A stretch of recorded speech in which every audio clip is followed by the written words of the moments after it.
Lovebird পাখি এত সুন্দরভাবে স্কেটিং করে, দেখুন কত সুন্দরভাবে একা একা স্কেটিং করতেছে।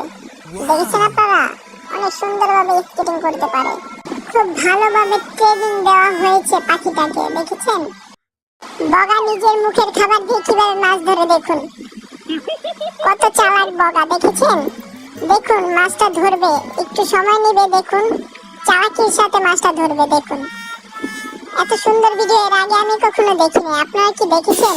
দেখুন মাছটা ধরে ফেললো। দেখুন পাখিটা নিজের রুম থেকে বের হয়ে এটিএম থেকে টাকা তুলে ও নিজের ব্যাংকে রাখবে। দেখুন ও যাচ্ছে, ওর ঘরে ঢুকে ফেললো, ওর ব্যাংকে টাকা রেখে দিল। দেখেছেন? দেখুন টিয়া পাখিটা বিড়ালের সাথে খেলা করতেছে, লুকাচুপি লুকাচুপি। দেখছেন কি সুন্দরভাবে লুকাচুপি খেলতেছে? পাখিরাও খেলতে পারে অনেক সুন্দরভাবে, তা আমরা আগে জানতাম না, এই ভিডিওটার মাধ্যমে জেনে গেলাম। দেখেছেন কি সুন্দরভাবে ওরা খেলা করতেছে? আপনারা কি ওদের মতো খেলা করতে চান? তো কমেন্ট বক্সে জানাবেন। ধন্যবাদ।